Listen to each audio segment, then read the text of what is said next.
네, 우리 함께 말씀 잠언 25장 14절에서 28절 말씀 가지고 우리 한번 슬기로운 신앙생활 함께 말씀 나눠보고자 합니다. 어떻게 하면 참 슬기로운 신앙생활 할 수 있을까? 오늘 잠언에서 우리에게 어떤 지혜를 주고 있는데요. 먼저는 우리의 인생 가운데 있어서 헛된 말을 하지 않는 것이 슬기로운 인생이 아닐까. 제가 어린 시절을 생각해 보게 되면은 부모님께서 어디 멀리 출타하신 다음에 돌아오실 때에 항상 바라는 것이 있어요. 오늘은 어떤 맛있는 과자를 사오실까 하면서 어린 날에 기다렸던 적이 있습니다. 그러면은 분명히 아침에 나가서 맛있는 거 사가지고 올게 하시면서 또 어머니 또 시장에 다녀오신 그런 적도 있습니다. 그런데 그런 말을 듣고 이제는 계속 기다리는 거야. 1시간이든 2시간이든 기다리면서 어떤 맛있는 거, 어떤 좋은 것이 올까 기다리는데 오실 때 보니까 내가 바라는 것이 없어요. 바빠서 아니면 깜빡해서 여러 가지 이유로 없을 때는 굉장히 실망이 될 때가 있었습니다. 마치 우리가 어떠한 기대를 가지고 있었는데 이루지 못하고 얻지 못할 때에 얼마나 큰 실망이 되고 있는지요. 보니까 오늘 비 없는 구름과 바람 같으니라 라고 말씀하고 있습니다. 농부들이 하늘을 옛날 보였죠. 지금 일개를 많이 보겠지만은 옛날에 하늘을 보면서 구름과 바람을 통해서 이제 곧 비가 오겠구나. 이제 곧 우리가 좋은 날씨가 있겠구나 하면서 예상하고 거기에 맞춰 준비를 하게 됩니다. 그래서 이제 비가 필요할 때는 비구름이 몰려올 것을 기대하고 또 하늘을 바라보겠지요. 그런데 하늘을 바라보면서 곧 있으면 비 오겠구나 그랬는데 그냥 구름이 지나가 버렸어요. 그래서 비가 오지 않았습니다. 그럼 얼마나 농부 입장에서 실망이 되겠습니까? 마치 우리가 선물한다고 거짓 자랑하는 자는 이라고 말씀하고 있는데 우리가 어떤 일이든지 간에 이러한 헛된 말이 때로는 다른 사람에게 실망과 좌절감을 줄 수 있더라라는 것입니다. 그래서 이 헛된 말 참 우리가 조심해야 되는데요. 우리 신앙생활에도 헛된 말이 있습니다. 우리가 마치 사탕 발린 말이라고 이야기하죠. 그래서 우리가 신앙생활 하면서 보게 되면요. 가끔 어떤 이단들이 찾아와서 사탕 발린 그런 말처럼 이야기할 때가 있습니다. 어떤 우리의 꼭 성경적인 그런 말씀이 아니라 우리 인생에 있어서 아주 친절하고 아주 우리에게 도움 주는 그런 말들을 하면서 결국에는 보니까 우리를 거짓된 교리로 이끌고 있는 거짓 선생의 이야기하고 있는 모습을 보더라는 것입니다. 그렇기 때문에 우리 주변에 우리도 신앙생활 잘하면은 우리가 이 헛된 말하는 거짓말하는 이것을 참 조심하여서 정말 우리가 가야 할 것은 바로 우리의 귀는 진리를 듣고자 소망하는 저희분 되시기를 주님의 이름으로 축원합니다. 또 우리가 신앙생활하다 보게 되면요. 15절 말씀 보니까 오래 참으면 관원도 설득할 수 있나니라고 말씀하고 있습니다. 오래 참는 것, 어떻게 우리가 분을 내지 아니하고 오래 참는 것이 참 슬기로운 인생이지 않겠는가. 때로 우리가 오래 참지 못할 때는요, 내 생각과 내 혈기와 내 방법대로 하고자 하는 그런 것이 우리 안에 나타나 있는 것을 보게 됩니다. 그럼 뭔가 될 것 같아요. 그런데 마음으로는 내가 이렇게 하면 되겠지라고 하겠지만요. 사실 그렇게 해서 이루어지는 것은 별로 없더라는 것이요. 우리가 알다시피 모세라는 사람이 이제 바로의 왕국에서 왕자로 살지 않았습니까? 힘도 있고 능력도 있고. 그런데 어느 자기 동족의 괴롭힘 당하는 것을 보고서 애굽 사람을 그만 때려 죽였죠. 네가 감히 그럴 수 있어 하면서 자기 힘을 과시했던 모세의 모습을 보게 됩니다. 그런데 그 결과가 어떻게 되었습니까? 자기 힘과 자기 능력으로 하였지만은 결국 그 사건으로 말미암아 애굽의 왕자로서의 위치도 또 자기 동족 히브리 사람들에게도 인정받지 못하는 그런 실패를 가져오게 된 것을 보게 됩니다. 결국 그는 광야에서 40년 동안 목자 생활하면서 양떼를 치면서 그가 어떻게 변화되어 있습니까? 그의 온유함이 온 지면의 사람보다 더 승하다라고 말합니다. 다시 말해서 아주 낮을 대로 낮아지는, 그래서 아주 참을 대로 참는 모세. 그러니까는 이 나중에 모세가 이스라엘 백성들을 이끌고 광야로 갔을 때에 이들이 물이 없다, 양식이 없다 뭐 하면서 얼마나 불평불만이 많습니까? 그런데 모세를 보니까요, 옛날 같으면 야 이놈들아 하고 아마 벌써 그랬을 것 같아요. 그런데 모세가 그렇지 않죠. 얼마나 참고 참는 모세의 모습. 우리도 정말 그럴 때 결국 그것이 모세가 이기게 되는 것을 보게 돼요. 불평하고 분노하고 화내는 사람들이 이기는 것이 아니라 모세가 이긴다. 어떻게 이깁니까? 참고 있지만은 그러나 하나님께서 대신해 주시기 때문에 모세가 이기는 것을 보게 되죠. 우리 때로 우리의 신앙생활 가운데도, 우리 인생 가운데도 우리의 방법과 우리의 모습도 하려고 그래요. 야, 내가 이거 있으니까 이렇게 해야지 하면서 하고 있지만요, 그걸로 성공하고 이기는 것보다는 나는 아무것도 아니지만은 내가 함께하고 있는 하나님께 구하고 하나님의 도움으로 말미암아 무슨 일든지 이기며 살아가는 여러분 되시기를 주님의 이름으로 축원합니다. 그래서 이 모세도 그 온유함으로 말미암아 정말 슬기로운 지도자, 슬기로운 신앙생활을 하고 있는 것을 보게 됩니다. 19절 말씀 보니까 너는 환난 날에 진실하지 못한 자를 의뢰하는 것은 부러진 이와 위골된 발 같으니라 라고 말씀하고 있습니다. 만약에 우리가 치아로 음식을 씻고 소화시키고 있는데요, 이가 하나 부러지면요, 정말로 아무것도 먹지 못하게 되죠. 우리가 두 발로 걸음을 걷게 있는데 이 두 발로 뛰기도 하고 높은 산을 넘습니다. 그런데요, 발이 위골됐더라, 아니면은 뭐 어디가 아프더라, 그럼 어떻습니까? 아이고, 집 밖을 나가는 것도 꼼짝하지 못하고 안타깝게 누워있거나 앉아있는 그런 모습을 보게 됩니다. 평상시에는 내 일을 믿고 아주 튼튼한 것을 즐긴 것도 막 쉽죠. 그런데 우리가 이가 문제 생기면요, 아무것도 먹지 못하고 죽만 먹게 되죠. 물만 먹게 되고, 또 발도 마찬가지죠. 그럴 때 우리가 평상시에 내가 의지했던 이것이 나를 저 산을 넘게 할 정도로 힘이 있다라고 생각하지만은 막상 이것도 언젠가는 약해질 수 있고 부러질 수 있고 위골될 수 있다라는 것입니다. 우리 인생에도 마찬가지로 내가 의지하고 있는 그것, 야 나는 똑똑하니까, 야 나는 힘이 세니까, 야 나는 여러 가지 인간관계 많으니까, 이런 거 의지하면서 우리가 살아갈 때가 있지 않습니까? 그런데 언젠가는 그것이 무너질 수 있다라는 것이죠. 그러면은 무너지지 아니하고 항상 우리를 지킬 수 있는 것, 바로 우리가 하나님의 도움을 얻는 인생을 사는 것, 이것이야말로 저희분들이 환난 날에 도움 얻는 큰 축복인 줄로 믿습니다. 그래서 환난 날에는 그것이 드러나게 돼요. 평상시에 야 내가 정말 건강할까? 내가 정말 힘이 있을까? 잘 모르죠. 우리 인생에도 모든 주변에 사람들도 많고 또 친구도 많고 나에게 도움되는 사람 많은 것 같은데 보니까 환난이 다가오면요 다 떠나게 돼요. 우리 정말 좋은 친구가 얼마 될까 구분하는 것은요, 우리가 평상시에 잘 모르죠. 그런데 내가 고난을 겪고 있을 때, 내가 또 실패하고 있을 때, 그럴 때는요, 병들어 있을 때, 그때 보면은 진짜 친구와 가짜 친구가 구분되는 것을 보게 돼요. 그렇구나. 평소에 나에게 참 웃기도 잘하고 말도 잘하고 뭐 밥도 사주고 그랬는데 보니까는 내가 환난을 겪고 있으니까 모른 체 합니다. 전화도 받지 않습니다.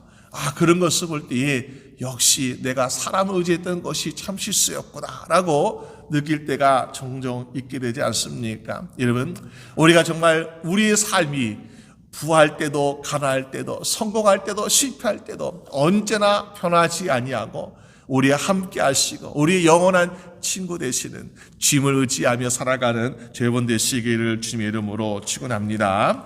그것이 바로 우리가 슬기로운 인생을 사는 방법이지 않겠는가.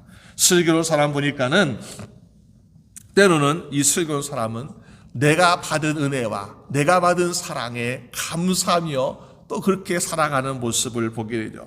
21절 22절 말씀 보니까 내 원수가 배고파거든 음식을 먹이고 목말라거든 물을 마시게 하라. 원수가 다른 사람이 아니에요. 내 가족이, 내 형제 자매가 아니라 내 원수가 그렇다면 너도 그렇게 하라라고 말씀하고 있습니다. 참으로 우리가 받아들이기 힘든 말씀이죠. 그런데 왜 그렇습니까?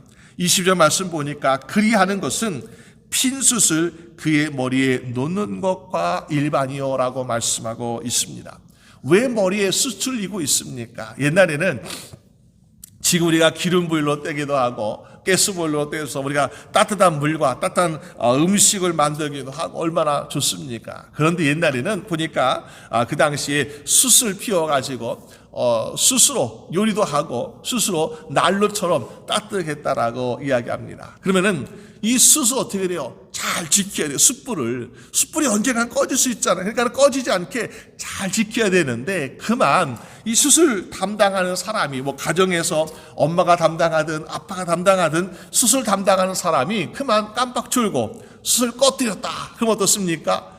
밥도 못하죠. 또 따뜻하게 하지 못하는 거 춥죠. 얼마나 힘들어요. 그러니까는 가장 친한 사람 아니면 이웃에게 가서 숯굿을 가져다가 숯을 빌리는 거야. 우리가 숯이 꺼졌습니다. 나에게 불 좀 빌려주세요 하면서 하는데 때로는 우리도 숯이 없어요. 우리 불이 없어요. 안 됩니다. 나눠줄 거 없습니다 하면서 인색한 사람도 있지만요. 그 가운데에 그래요? 내 숯을 조금 나눠드릴게 하면서 불을 나눠준 사람이 있더라는 것이죠. 그럴 때에 얼마나 감사하고 고맙습니까? 그 이웃에게 받은 그 숯을 가지고 숯불을 들면서 머리에 이면서 들 때에 바로 주셔서 고맙습니다 라는 그런 의미로 이런 표시를 하고 있더라는 것이죠. 그래서 우리가 핀 숯을 그의 머리에 놓는 것은 내가 받은 사랑에 내가 받은 은혜에 감사합니다라는 그런 뜻을 가지고 있다라는 것이죠. 그렇기 때문에 내가 받은 것이 크고 감사하기 때문에 어떻게 하라고요? 너도 내 원수가 배고파거든 먹이고 목말라가든 물을 주라고 말씀하고 있더라는 것입니다. 우리가 너의 죄가 용서받은 같이 너희도 용서라고 말씀하신 그 말씀처럼 우리도 받은 은혜와 사랑이 감사하고 크기 때문에 우리도 나누고 베풀 수 있는 죄분 되시기를 주님의 이름으로 축원합니다. 그것이 바로 슬기로운 삶의 모습이라고 말씀하고 있다는 것입니다. 오늘 인생 가운데 우리는 정말 어떻게 하면 슬기로운 인생을 또 살 수 있을까? 24절 말씀 보니까 다투는 여인과 함께 큰 집에 사는 것보다 라고 말씀하고 있습니다. 꼭 우리가 아내와 다투는 것이 아니라 살면서 꼭 다툼이 찾아올 때가 있는 거죠. 우리의 원하는 바가 이루지 아니하고 또 우리의 생각과 반대되는 견해나 반대되는 문제를 만나게 될 때에 우리 다툼이 일어날 수 있습니다. 그런데 그 다툼의 시작은 보니까 내가 좀 이겨봐야 되겠다. 내 주장이 옳다. 아니면 내가 좀 더 많은 것을 이루겠다라는 욕심 때문에 우리는 다툼이 생기는 것을 보게 돼요. 우리 가운데 다툼이 없으려면 어떻게 될까요? 가장 쉬운 건요. 내가 욕심이 없으면요 다툴 일이 없어요.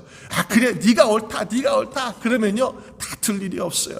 내가 옳다, 내가 해야겠다, 내가 가져야겠다. 그러다 보니까는 이 다툼이 생기는 것을 보게 됩니다. 아무리 작은 사소한 것이라도 우리 마음이 때로는요 거기에 욕심을 갖게 되면은 다툼이 생겨요. 심지어 어린 꼬마하고도 보니까는 뭐 하나 가지고 이야기할 때 서로 다툴 때가 있어요. 우리가 그 어른뿐만 아니라 마찬가지죠.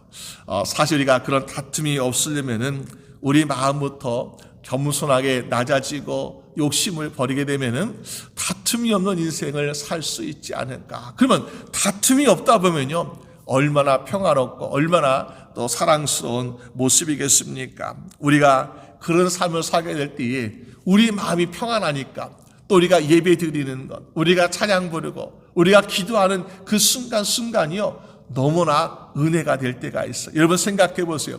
만약에 우리가 어떠한 친구와 다툼이 있었다, 아니면 사랑하는 사람과 다툼이 있었다, 그리고서 내가 교회 가서 하나님께 열심히 기도해야지. 근데요 기도가 잘 안 돼요. 마음속에 그 다툼이 있으면 보니까는 하나님께 내가 정말 이 기도하는 것도 부끄럽기도 하고, 또 기도할 때에 이걸 내가 감추고 싶어 하는데 감춰지지도 않고, 얼마나 기도가 안 되는지요. 막히는 것 같아요. 그런데 마음이 평안하면요, 나도 모르게 막 찬양이 저절로 나오고요, 마음이 평안하면요, 이렇게 기도하는데 아주 막 감사가 계속 나와요. 얼마나 우리의 감사와 우리의 찬양이나 모든 기도나 모든 것들이 얼마나 은혜롭게 되고 있는지요. 그러므로 우리의 살면서 되도록이면은 다툼이 없는 생활해야 우리 신앙도 더 은혜롭지 않겠는가. 그래서 다툼이 없는 삶을 우리가 노력함으로 말미암아 결국 우리의 신앙생활도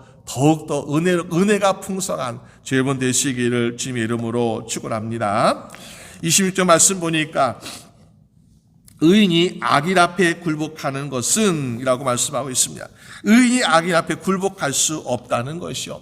우리가 악인 앞에 굴복하지 않으면은 나는 칼과 창으로 힘으로 무력으로 내가 권력으로 해야 되겠는가? 물론 우리에게 그것이 필요합니다. 왜? 악인은 우리가 가진 것보다 더 많은 것들을 가지고 공격합니다. 때로는 그대의 창과 그대의 칼과 그대의 군대를 가지고 그대의 권력과 물질을 가지고 공격할 때가 얼마나 많이 있습니까? 우리 세상의 악한 영들을 볼 때에 얼마나 물질적으로도 큰 기업들을 가지고 많은 사람들을 유혹하고 있지 않습니까?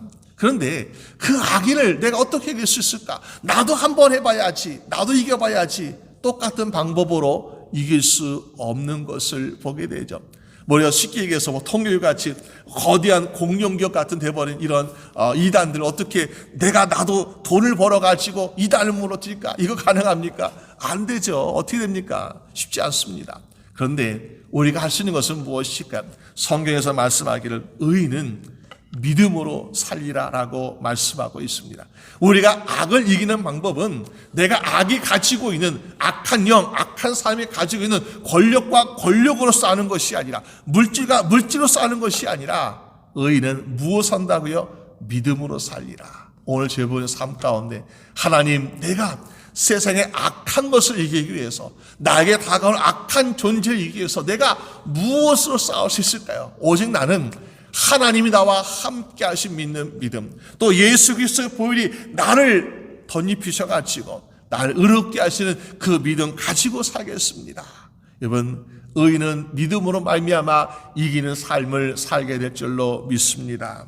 그래서 우리가 이러한 것들을 살게 될 때 어떻습니까? 우리의 인생이, 또 우리의 신앙생활이 날마다 기쁘게 이길 수 있는, 또 감사할 수 있는 아름답고 슬기로운 신앙생활 할 수 있지 않겠습니까? 오늘 제물도 오늘 말씀해 주시는 것처럼 우리 삶 가운데 정말 하나님께 주시는 은혜가 풍성하고 감사가 풍성하고, 또 그것을 우리 삶 가운데 나타내면서 살 수 있는 제본 되시기를 주님의 이름으로 축원합니다. 우리 함께 기도드리겠습니다. 하나님 아버지, 감사합니다. 우리의 인생에 주님께서 함께 하심을 내가 믿사오니 우리 삶에 두려운 것이 없게 하시고 걱정이 없게 하시고 근심이 없게 하여 주시옵소서. 우리가 때로는 사람을 의지하고 힘을 의지하고 지혜를 의지하고 있지만은, 그러나 오직 나의 힘이 되시고 나의 피난처가 되시는 하나님을 의지하며 살아갈 수 있도록 인도하여 주시옵소서. 우리가 받은 사랑과 우리가 받은 은혜가 너무나 큽니다. 주여, 그것을 깨달을 때마다 주여 우리도 사랑을 베풀고 우리도 자비와 용서를 베풀 수 있는 은혜로운 삶을 살아갈 수 있도록 도와주시옵소서. 아버지, 세상의 악한 모습, 또 악한 권력들이 세상을 지배하는 것 같이, 또 우리를 조롱하는 것 같이 느낄 때가 있습니다. 그럴 때에 우리가 똑같은 방법으로 싸우려고 하는 것이 아니라 하나님이 나와 함께 하심을 믿고 예수 그리스도의 보혈의 능력을 믿고 믿음으로 살아가는 인생 되게 하여 주시옵소서. 믿음으로 살아가는 것이 진정한 승리의 방법이고, 믿음으로 살아가는 것이 우리의 가장 큰 영광이 될 줄로 믿습니다. 그래서 우리 삶 가운데 정말 기쁨이 넘치게 하시고 평안이 넘치게 하시고 감사가 넘치는 복된 생 다 될 수 있도록 주장하여 주시옵소서. 감사드리옵고 우리 주 예수 그리스도의 이름으로 기도드립니다. 아멘.